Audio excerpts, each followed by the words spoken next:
Hi guys, and welcome to a new video on Sonal's Life. Now, we are on January 5th, and obviously yesterday we had Wrestle Kingdom, and you can watch my preview on my channel.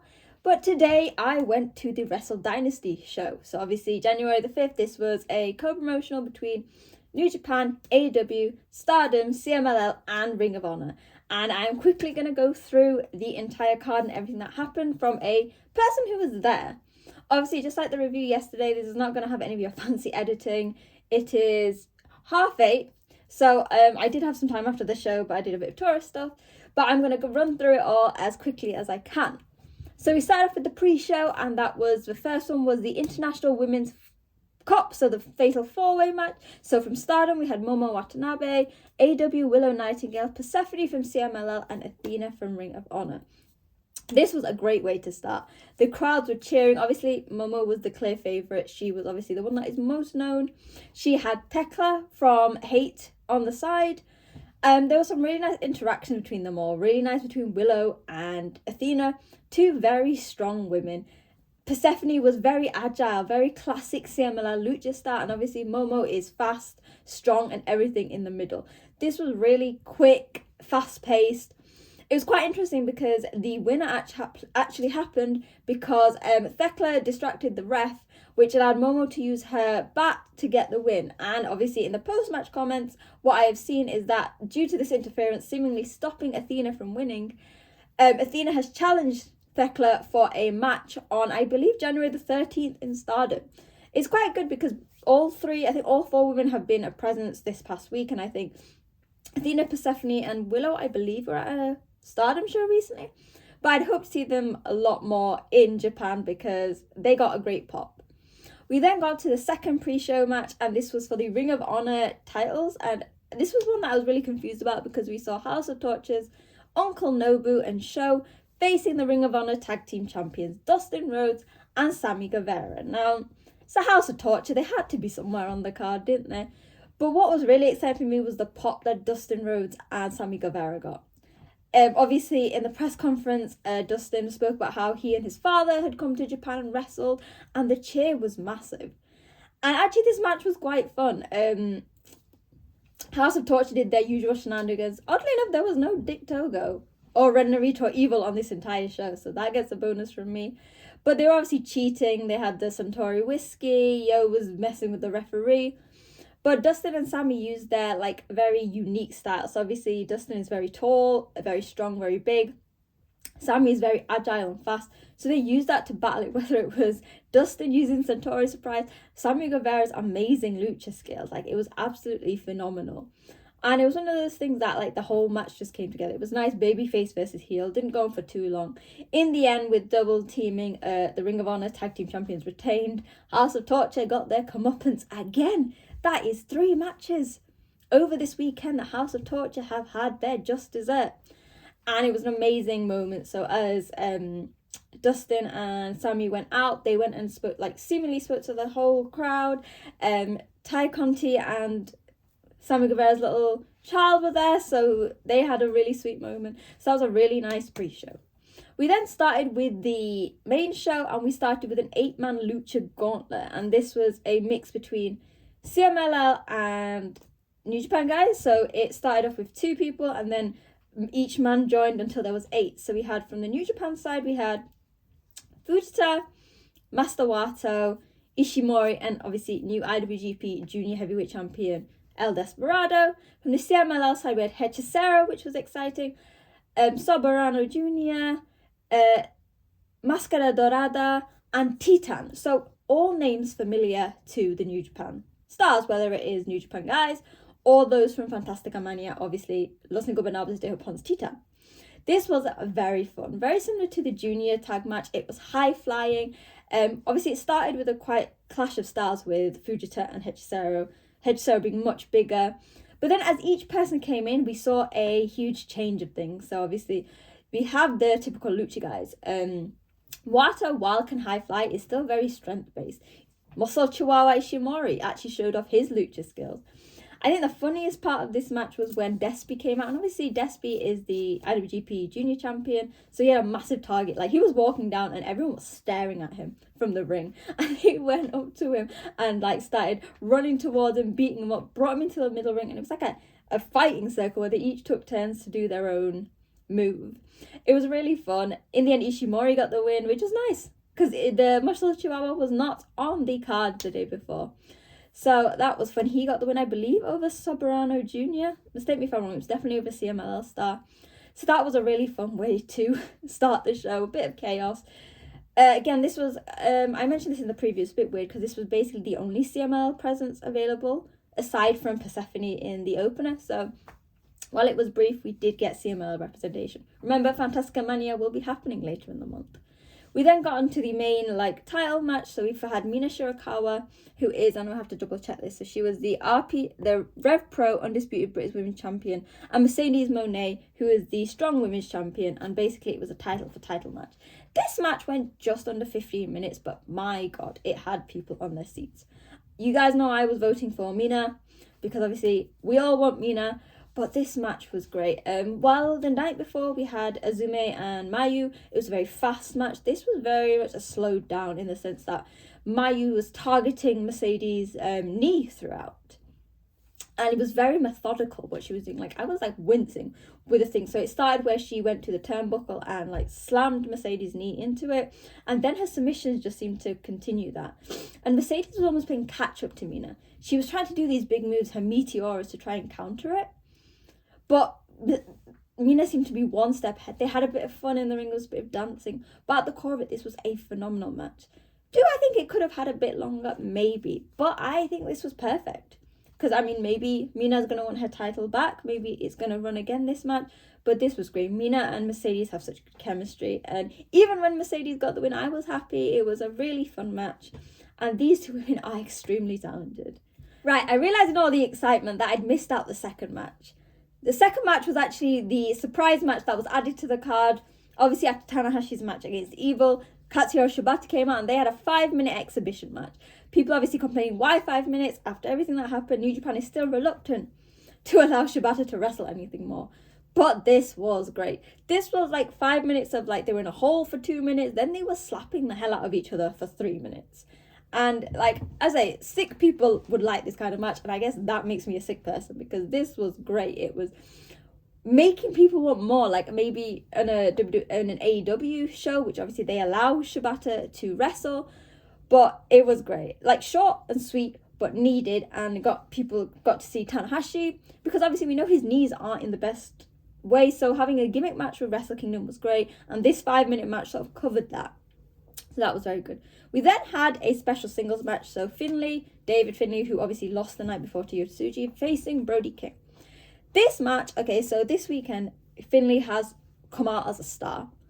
Going into this, he seemed quite downtrodden, but he was the underdog here. Brody King is massive. And actually, David Finlay was the babyface here. He became a massive babyface. Gato was on the side, slamming the ring table, and all the crowds were really excited.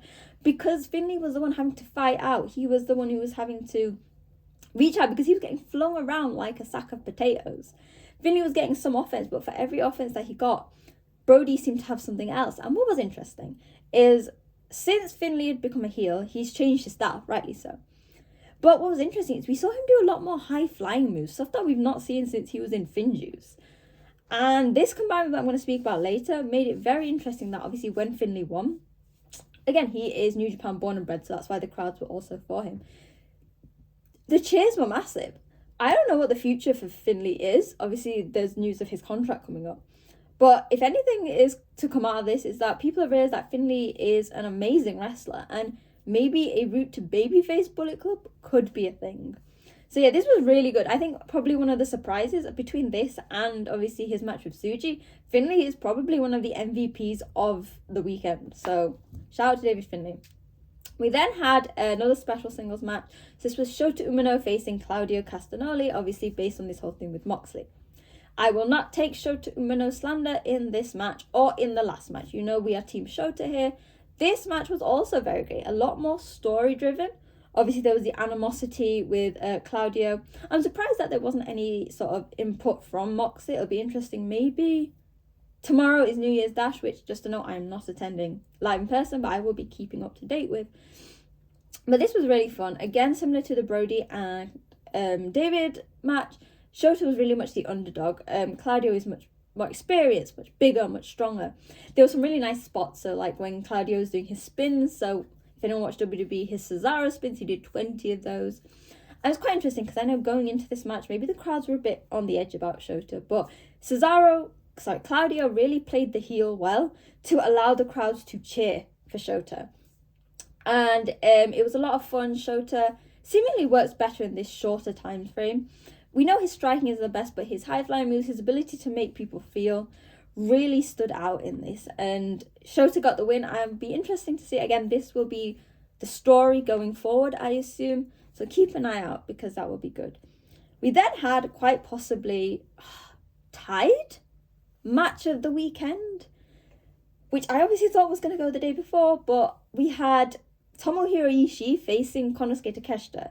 Konosuke Takeshita obviously beat Shingo Takagi on Wrestle Kingdom for the Never Belt, and this was sort of the next match, and holy god, this was absolutely phenomenal.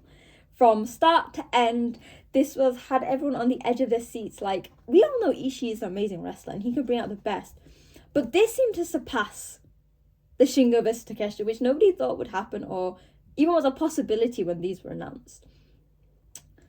Ishii is much shorter and much smaller stance than Takeshita. While Takeshita is known for being big, strong and agile, so is Ishii, but it was very different. However, while it was an easy thought of, Takeshita's going to win, Ishii made you believe that he was going to win this, because that man, he might have literally, I believe he was just in the Rambo yesterday, but he used all that energy for this match. Takeshita was giving everything. They were both doing high fly moves. Because remember, while Ishii is the stone pitbull, he is extra athletic and agile, which is always really fun to see. He was doing there was top rope hurricane ranas, reverse hurricane ranas, his high kicks. There was obviously chops. And similarly to Ishii, so both Takeshi and Ishii were doing this. And it's something we see from Ishii a lot, which some wrestling fans don't understand, is each time the man was getting hit, it's like they were absorbing everything and using it as adrenaline.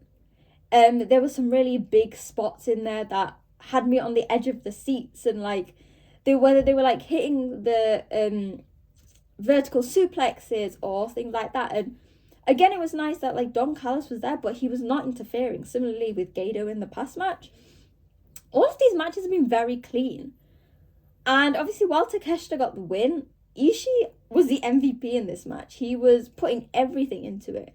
And while I was obviously initially concerned, I have a concern anyway about non-New Japan talent having belts, we don't have to worry no more, because it has been announced that Takeshita has 3 contracts now. So he has signed a triple contract. He has with AEW, DDT Pro Wrestling, which obviously he made his start, and now with New Japan. So it'll be interesting to see how many more shows we get him on, whether he'll be on the US show, whether we'll see him back in Japan more often, because he does seem to split his time between AEW and DDT. So now it's time to add an extra branch to that tree with New Japan. So this was possibly my match of the night, tied with another one, but we'll speak about that later. We then had the triple threat tornado match for the IWGP Tag Championship belts. Now obviously, Hanare and Okan had to relinquish due to injury, but we then had it announced that Okan was going to be teaming with the Mountain, the Behemoth, Jeff Cobb. They would be facing the Young Bucks as originally announced, but at the post-match comments, Hiromu and Naito decided to cash in their Royal Tag League trophy win to do it. Can I just say, award for the best outfit of the weekend is Hiromu. His outfit was absolutely insane. As was this match. There were so many different guys. So if you think about it, the Young Bucks are while they're heavyweights now, but they used to be juniors, they're very athletic, very flashy. Jeff Cobb and Okan are very strong-based, but obviously we know Jeff Cobb can fly with the best of them. And then Naito and Hiromu are very unpredictable. This was just a lot of fun seeing the 6 guys mesh in the ring. There were some really funny moments. So for example, when Nick Jackson, I believe, was trying to suplex Jeff Cobb off the ring, off the turnbuckle. It might be Nick, it might be Matt, I can't remember. And he couldn't do it. He got the help of Hiromu. And then they went in for the LIJ fist bump before they obviously turned on Hiromu. There was moments, Okan was basically the MVP for making sure that he broke the pins, because obviously it was first to a win. Jeff Cobb was showcasing his skills, so he was doing really amazing moves. I don't think I can say this enough. It is unfair that someone like Jeff Cobb is so big and strong and muscly, but can also move like a luchador. Just unfair. While some people had mixed reviews over Naito and Hiromu's match yesterday due to Naito's knees, this move of having them as a tag team meant that they could sort of cover some of those imperfections with tag team offense, things that LIJ are known for. Now, obviously, I had my predictions. I wanted Empire win because I assumed that Dungzilla was going to be there, but he wasn't. But obviously, Matt and Nick Jackson won, first time back in the Tokyo Dome. Makes sense, but come on, guys, let's see you more in New Japan. I don't want those belts to be held hostage, because while Takeshita has signed a contract and means that he will be seen often, there is nothing with the Young Bucks. So I am very intrigued to see how this will go.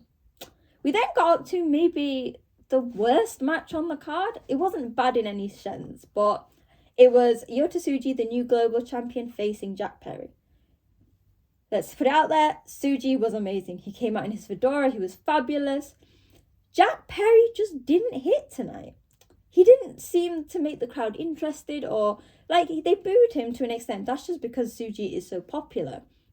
But there just didn't seem to be anything there. Tsuji was giving and giving. He was putting out his amazing moves, his lucha stuff. But Jack Perry seemed to fall flat. He didn't seem to match the pacing. So whereas like the night before, Finlay and Tsuji worked perfectly together like a choreography, these two didn't work. And I said this, I didn't understand the match to start with. There was no animosity, there was no link. So while again it was no bad match in any sense, it was forgettable. I think it was unneeded. And I feel bad for Tsuji because this was his first defense, and actually he did really well in this. Just Jack Perry did not live up to the hype. So that was that. We then got to the match of the night. It was the special singles match, seeing the fucking madman Gabe Kidd facing the returning Kenny Omega. Now this was emotional from the back because Gabe came out, and on his shorts, he not only had the War Dog symbol, but the New Japan symbol. And I've said this time and time again, that if there's one person who can beat me for the biggest New Japan fan, it is Gabe Kidd. And then obviously Kenny made his entrance. It was phenomenal. His first time in the Tokyo Dome in like 4 years. And can I say, for me to like make this trip all the way, this match in itself made it worth everything. Because in 10-20 years time, people can say, do you remember that Kenny and Gabe match? And I'll say, I was there. The best thing about this match, so it was very intense. Very quickly on, there was tables, chairs, ladders, which saw just tables and chairs, which saw Kenny and Gabe split open. But from very quickly on, when I believe Kenny was punishing Gabe, Kenny was getting booed. And can I tell you how huge this is? Because Kenny is not only the biggest, like one of the most loved stars, but Gabe's a heel. But it proves how much that despite being War Dogs, Gabe's love of New Japan and his going through the system and staying in Japan during the pandemic has struck a chord with the Japanese fans. And they were chanting Gabe, Gabe. Every time Kenny did something wrong, they booed him. And Kenny, obviously, I've said this time and time again, to be a good wrestler, you need to adapt to how a crowd reacts. And he noticed that Gabe was getting cheered and he wasn't. So he switched on the heel. He was taking it to the outside. Like, it was even more funny because obviously Clark Connors and Dan Maloney were there, and even they were baby facing up. Clark was getting the crowds to cheer for Gabe hitting the ring post, you know, like Tsuji used to do for Tanahashi and what you see the Young Lions. And it seemed like every time Kenny had something for Gabe had something in return. He was giving him V-triggers, suplexes. But Gabe was showing everything he's learned from not only his years in the New Japan and LA dojo, but also all the time that he spent in the independent scene in the UK. And everyone in the crowd, I've never heard them so loud. There was actually a couple with a baby who was sat in the next section, and the baby was calm the entire time because the crowds were quite demure. But as soon as this match started, the baby's like crying because everyone was on their feet. They were cheering, like especially when Gabe countered the one-winged angel. and was doing his own submission moves. And at the start, at one point, he did the Shibata move. Gabe knew all the right spots to hit a chord with the crowd. And I could probably do like a whole 10-minute video about it, but I want to say, if you have one match you watch from this entire weekend, watch Gabe versus Kenny. When Kenny got the win, so he finally got the pin with the one-wing angel, the crowd was still chanting for Gabe. As Gabe walked off, they showed a picture of Tanahashi crying, and I don't think this was because of Kenny. This was because Tanahashi would have helped Gabe on his journey. Tanahashi is seeing that Gabe is so much in love with the company and that the crowds are for him, that they've seen him grow. And honestly, yes, this was Kenny's return match, but this match was all Gabe fucking Kid. And he has made me so proud. Like, if anyone doesn't know, I've been following Gabe on the independent scene. Back when I used to write a blog, I actually interviewed him. This was before the first time he went to, or after the first time he went to the LA dojo. So to see him come to where he is now, semi-main eventing the Tokyo Dome, couldn't be happier.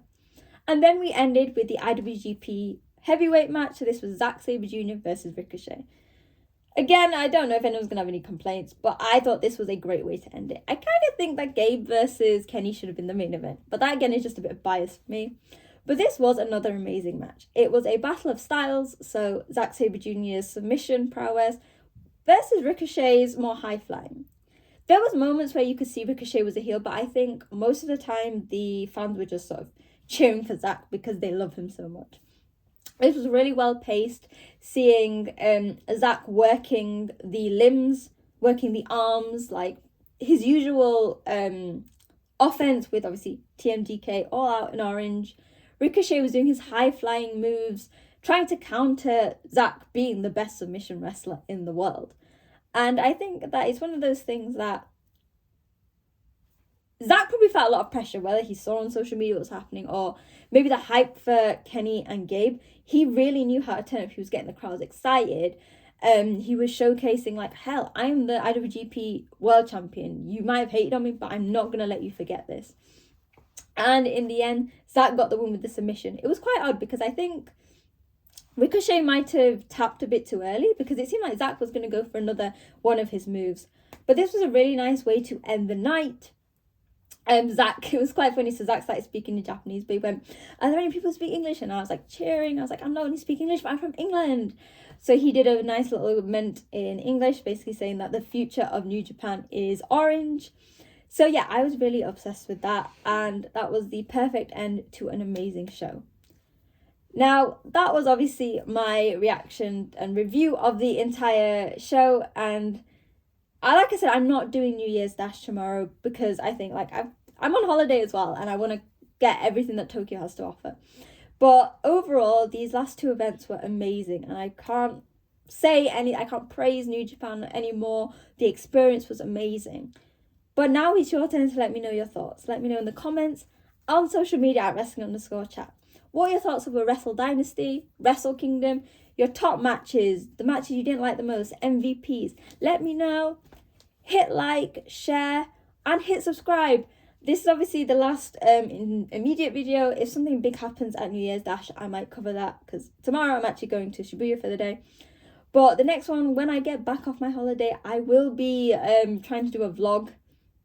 So yeah, hopefully you guys enjoyed following me on my little trip to Wrestle Kingdom and Wrestle Dynasty, especially those of you who are also on social media. So yeah, hopefully you guys enjoyed this video. Hopefully you guys enjoyed this amazing weekend of wrestling, and I will see you soon. Bye. Bye.